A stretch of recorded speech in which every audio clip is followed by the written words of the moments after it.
오늘은 어제에 이어서 소결의 문답 28번 예수 그리스도의 높아지신 신분에 대해서 함께 생각합니다. 문제입니다. 그리스도의 높아지심은 어떠합니까?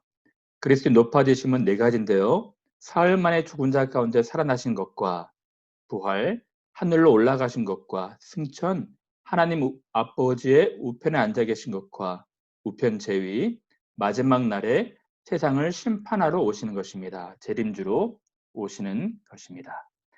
우리가 지금 예수님에 대한 교리를 살펴보고 있는데요. 오늘은 예수님의 신분 중에 높아지신 신분에 대해서 함께 생각해 봅니다. 그리고 내일부터는 성령 하나님께서 예수님께서 그동안 해놓으신 일들을 어떻게 적용하고 계신지 굉장히 흥미롭고 굉장히 은혜가 되는 그런 내용들일 것입니다. 내일도 함께 말씀을 묵상했으면 합니다. 자, 그러면 예수님을 믿는다는 것은 무엇입니까? 어제도 제가 말씀을 드렸는데요. 예수님 믿는다는 것은 두 가지입니다. 첫 번째는 예수님의 낮아지신 것을 믿는 것이고요. 두 번째는 예수님의 높아지신 것을 믿는 것입니다.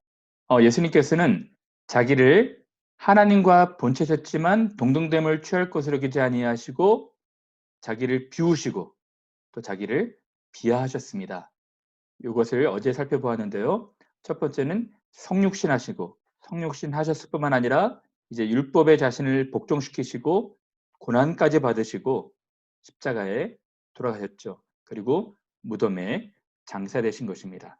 이러한 그를 하나님이 지극히 높여서 모든 이름 위에 뛰어난 이름을 주사 하늘과 땅에 있는 모든 자들로 예수님의 이름에 꿇게 하셨거든요. 그래서 예수님을 주라 시인하여 아버지 하나님께 영광을 돌리게 하시는데 그 높아지신 분은 그것이 무엇일까? 오늘 네 가지로 살펴보고자 합니다. 사망에서 그를 일으키셨고 부활시키셨고 하늘로 올리우셨고 하늘에 오르셔서 보좌 우편에 앉히셨고 그리고 나중에 심판주로 재림주로 보내신다는 것입니다. 예수님의 재림하심이 어떻게 높아진 신분이 되는지는 나중에 자세하게 말씀을 드리도록 하겠습니다. 이 두 가지, 예수님을 믿는다는 것은 낮아지신 것과 높아지신 것을 믿는 것이죠. 그러므로 이런 내용들을 믿는 것은 굉장히 우리의 믿음에서 중요한 것입니다. 사실은 그런데 이것이 새로운 것이 아니라요. 우리가 매주 예배할 때마다 고백했던 내용입니다. 신앙 고백하면서 그런 고백을 하죠. 예수님에 대한 고백입니다. 예수님을 믿사오니 이는 성육신을 믿는 것입니다. 성령을 잉태하사 동정녀 마리아에게 나신 것을 믿는 것입니다. 두 번째는 고난받으신 것을 믿는 것이죠. 세 번째는 십자가에서 달려 죽으신 것을 믿는 것입니다. 네 번째는 무덤까지 장사되셨다는 것을 믿는 것이죠. 그렇죠? 전혀 새로운 내용이 아니죠. 이렇게 자기를 낮추신 예수 그리스도를 하나님이 지극히 높이셨거든요. 높이신 내용을 믿는 것입니다. 부활하신 것이고요. 하늘로 승천하신 것이고요. 하나님 우편에 앉아 계시다가 나중에 재림주로 심판주로 오신다는 것입니다.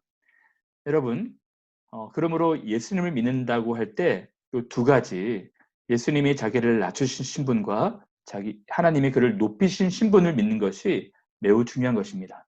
그래서 이것을 요약하자면 낮아지심과 높아지심으로 요약될 수가 있는 것이죠. 자, 그럼 이제부터 자세하게 예수님의 높아지신 신분은 무엇일까요? 그 첫 번째는 부활입니다. 부활과 관련돼서는 얼마 전에 제가 여러분들에게 자세하게 말씀을 나눴던 것으로 기억됩니다. 오늘은 간략하게만 말씀을 드릴 텐데요. 그동안 사망이 왕노릇했거든요. 근데 예수께서 이 사망을 이기시고 다시 부활하셨습니다. 이것이 어떻게 하나님께서 그를 높이신 것이 되냐면 하나님이 그를 사망에서 죽음에서 일으키심으로 죽음에서 승리케 하심으로 그가 하신 모든 사역을 인정하신 것입니다. 그가 완전하게 그의 사역을 이루셨다는 것이죠. 그것을 공적으로 공언하신 것이 되는 것입니다. 로마서 말씀에 이 아들로 말하면 육신으로는 다윗의 혈통에서 나셨고 성육신이죠. 성결의 영으로는 죽은 가운데서 부활하여 능력으로 하나님의 아들로 인정되신 것입니다. 예수께서 하신 그 사역이 하나님의 아들 되심으로 사역하신 것이 완전하다는 것을 하나님께서 공언하신 것이죠. 그래서 예수께서 이제 사망을 이기시고 무덤에서 나오시고 부활하신 것입니다. 예수께서는 나는 부활이요 생명이니 나를 믿는 자는 죽어도 살겠다. 그래서 예수 그리스도의 부활을 믿는 사람들이 이제 둘째, 셋째 열매들이 되어서 우리도 예수님의 몸과 같이 예수님처럼 변화가 될 것이라는 것입니다. 이것을 믿는 것이 신자들인 것이죠. 두 번째, 예수님의 높아지신 신분은 무엇일까요? 승천입니다. 예수께서 많은 사람들이 지켜보는 가운데 하늘로 올리우심을 받았거든요. 그때 천사들이 말합니다. 갈릴리 사람들아 어찌하여 서서 하늘을 쳐다보느냐? 예수께서 올리우신 그대로 다시 오실 것이다 라고 말씀하신 것이죠. 그러면 예수님의 승천의 의미가 무엇일까요? 제가 5가지를 생각해봤는데요. 첫 번째는 본래 예수님께서 하늘에서 오신 분이심이 입증된 것입니다. 그렇죠? 예수께서는 자주 사역에서 하늘에서 오셨다고 말씀하셨죠. 많은 사람들은 믿지 않았습니다. 그러나 이 승천하시는 것을 보면서 그것이 입증된 것입니다. 그리고 예수께서 하늘에 올라가셔서 우리를 위해서 처소를 예비하러 가신다는 것입니다. 요한복음 14장에 보면 많은 사람들이 예수님의 죽음을 말씀하셨을 때 낙심했습니다. 너희는 마음에 근심하지 말아라. 하나님을 믿으니 또 나를 믿어라. 내가 지금 가는 것은 너희를 위하여 처소를 예배하러 간다. 내가 다시 와서 너희도 나 있는 곳에 있게 할 것이다. 라고 말씀하신 것이죠. 그래서 예수께서 승천하신 것은 우리의 큰 소망과 희망이 되는 것입니다. 그리고 예수님께서 승천하셔야지만이 성령을 선물로 보내실 수 있다고 말씀하셨습니다. 예수께서 올라가시는 것이 우리들에게 훨씬 유익하다는 것이죠. 예수께서 올라가셔야지만이 성령을 우리 가운데 보내실 수 있기 때문입니다. 여러분, 구약의 신자들과 신약의 신자들은 큰 간격이 있습니다. 어떤 것이냐면 구약의 신자들은 성령을 간헐적으로 아주 특정한 사람들이 경험을 했거든요. 그러나 신자들은 오순절날 내려온 이 성령으로 말미암아 우리 가운데 내주하시는 성령을 경험하게 된 것입니다. 이것은 예수께서 하늘로 올라가시면서 가능하게 된 것이죠. 그래서 하늘에 올라가셔서 지성소에서 중보자로 계시기에 우리 신자들에게는 이 예수께서 하늘 승천하셨다는 것은 큰 위로가 되는 것이죠.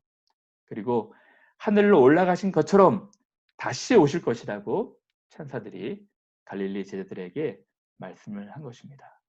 사랑하는 여러분, 예수께서는 이제 초림 때처럼 초라한 모습이 아니라 영광 중에 빽빽한 구름을 가르시고 천군 천사 호령 나팔 소리와 함께 오시게 될 것입니다. 여러분, 예수님의 높아지신 신분 세 번째가 무엇입니까? 하나님 보좌 우편에 앉아 계신 것이죠. 근데 이거 사실은 문자적으로 해석한 것이 아니라요. 모든 그 권세와 모든 통치권이 예수님에게 위임되었다는 것입니다. 어떤 분이 이러한 그림을 만들었는데 참 제가 굉장히 좋아하는 그림입니다. 이 왕관은 십자가의 피로, 십자가의 사역으로 만들어진 것이라는 것이죠.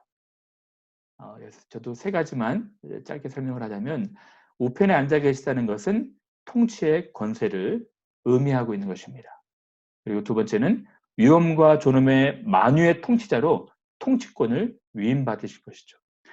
하나님이 그를 지극히 높여서 하늘과 땅에 있는 모든 자들로 모든 무릎을 예수의 이름에 꿇게 하셨다고 말씀하셨습니다. 세 번째는 만유를 회복하실 때까지 그 통치는 계속 진행이 될 것입니다. 지금 예수 그리스도께서 이제 통치자로 만왕의 왕 만주의 주로 신자들을 믿는 백성들을 다스리고 계신 것입니다. 자, 그러면 네 번째로는 재림지로 오신다는 것이거든요. 재림지로 오신다는 것도 큰 의미가 있습니다. 여러분, 심판은 하나님이 하시지 않습니다. 예수님에게 모든 심판권을 위임하신 것이죠. 그것은 굉장히 예수 그리스도를 높인 사건이 되는 것입니다. 그렇죠? 예수께서 심판주로 하나님께 위임받아서 이 땅에 심판주로 오신다는 것입니다. 여러분, 예수께서 십자가에 달리실 때 예수님을 조롱하고 멸시하는 사람들이 있었습니다. 하나님의 네가 아들이면 내려와 봐라. 그리고 하나님의 아들이라면 네가 그렇게 나무에 달릴 수가 없을 것이다. 라고 바산의 암소처럼 황소들처럼 벌레 바라보듯 멸시하고 조롱했습니다. 사람들의 심판을 받아 돌아가신 것 같은 하나님의 아들이 완벽한 심판주로, 재판주로 오시게 될 것입니다. 그때에는 많은 사람들이 깜짝 놀랄 것입니다. 그 중에서도 예수 그리스도를 멸시하고 무시하고 그 찔렀던 사람들이 놀라게 될 것이죠. 특히 요한계시록에는 볼지어다 구름을 타고 오시리라. 각인의 눈이 그를 보겠고 그 찌른 자들도 볼터이요. 땅에 있는 모든 족속이 그를 인하여 애곡할 것이다. 말씀하고 있는 것이죠. 그리고 스가랴서에서는 이렇게 예언하고 있습니다. 내가 다윗의 집과 예루살렘 거민에게 은총과 간구하는 심령을 부어준다는 것입니다. 그 찌른 바 그를 바라보고 애통하기를 독자를 위하여 애통하듯 장자를 위하여 통곡하듯 하게 된다는 것이거든요. 우리에게 정말 은총과 간구하는 심령이 필요해요. 우리가 지금 은혜 받을 만한 때, 구원의 날에 우리가 말과 행함으로 멸시하고 무시했던, 우리가 그 찔렀던 그리스도를 바라보고 대우각성하며 회개해야 되는 것입니다. 여러분, 저는 오늘 우리 교회가 우리 교회 안에 있는 아직 믿음이 없으신 분들, 또 교회 밖에 있는 하나님을 무시하고 멸시하는 분들을 위해서 기도하는 시간을 좀 가졌으면 좋겠어요. 여러분, 예수께서는 심판주로 오실 것입니다. 그리고 그 예수님을 끝까지 멸시하고 무시했던 자들의 죄를 없다 하지 아니하실 것입니다. 오늘날 은혜 받을 만한 때에 구원의 날에 많은 사람들이 겸손한 마음으로 주를 바라볼 수 있도록 여러분 기도해 주시기를 부탁드립니다. 한 번 더 예수님의 재림주로 오심에 대해서 생각해 보고자 합니다. 예수님은 통치자로 오실 것입니다. 또 심판주로 오실 것입니다. 그가 이제 크고 흰 보좌에서 자정하셔서 최후의 심판을 하실 때 오른편과 왼편을 나누시게 될 것입니다. 그래서 마태복음 25장에는 다음과 같이 말씀하십니다. 모든 민족을 그 앞에 모으고 각각 분별하기를 그 목자가 양과 염소를 분별하는 것 같이 하여 양은 그 오른편에 염소는 왼편에 둘 것이다. 심판주가 오른편과 왼편에 있는 사람들을 나누실 거거든요. 그리고 오른편에 있는 분들한테 말씀합니다. 내 아버지께 복받을 자들이여 나와 창세로부터 너희를 위하여 예비된 나라를 상속하라. 얼마나 복 있는 분들일까요? 최후의 심판에서 영원한 나라를 상속받으며 그 나라에 살게 될 것입니다. 그분들은 어떤 분들일까요? 오늘 이렇게 말씀하고 있습니다. 내가 줄일 때 너희가 먹을 것을 줬고 목마를 때 마시게 하였고 나그네 되었을 때 영접하였고 벗었을 때 옷을 입혔고 병들었을 때 돌아보았고 옥에 갇혔을 때 와서 보았다. 여러분 그때 의원들의 반응이 무엇입니까? 주여 우리가 언제 그랬습니까? 사실 본문은 조금 더 길지만 제가 좀 축약해가지고 이런 반응을 말씀을 드렸거든요. 주여 우리가 언제 그랬습니까? 이분들은 알지 못하는 거예요.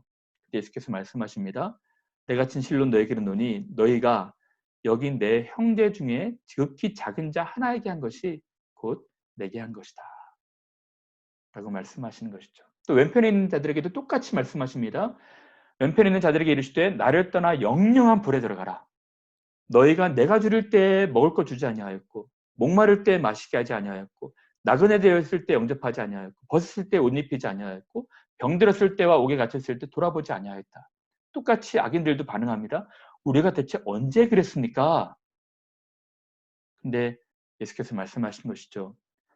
지극히 작은 자 하나에게 하지 아니한 것이 곧 내게 하지 아니한 것이니라.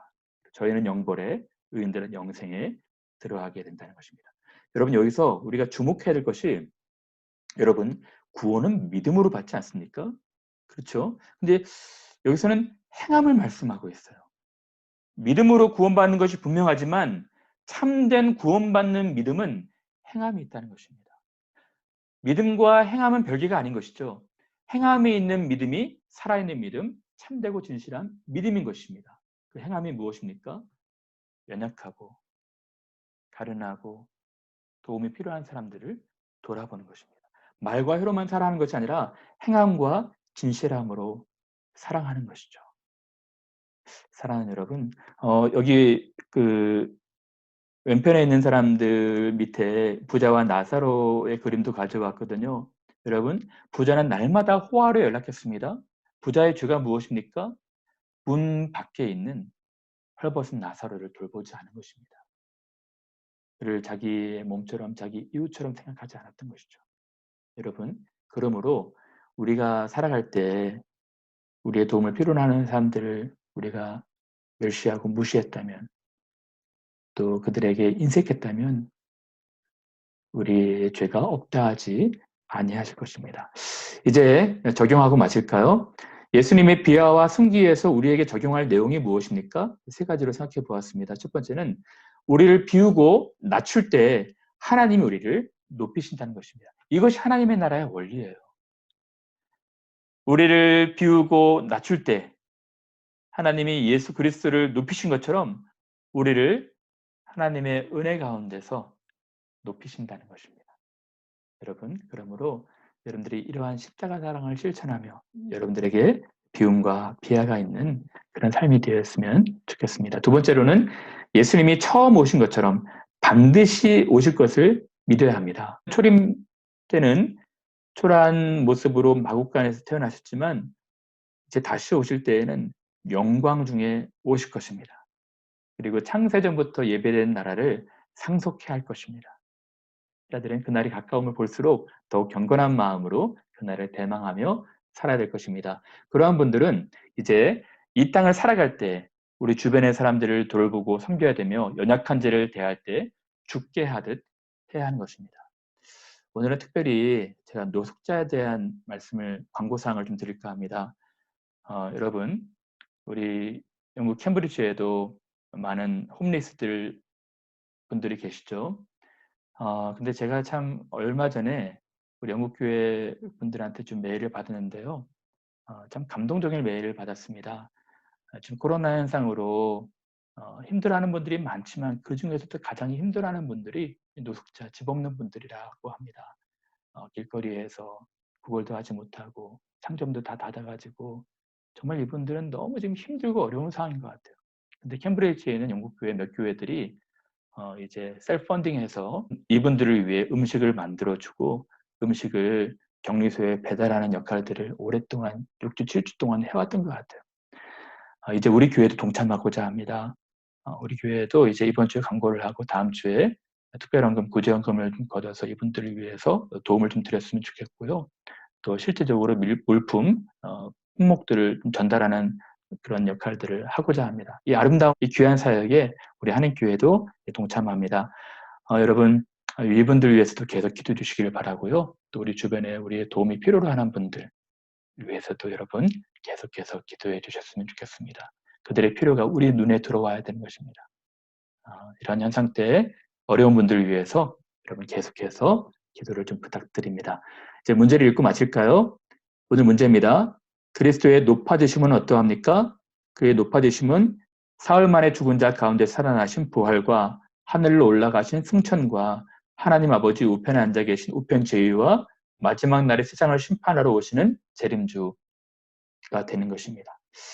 여러분, 예수께서 이제 영원한 왕이 되셔서 또 영원한 심판주가 되셔서 이제 다시 우리 가운데 오실 것입니다. 우리를 위해 고생을 당하신 예수 그리스도를 이제 희미하게 보지 않고 그를 직접 뵙게 될 날이 있을 것입니다.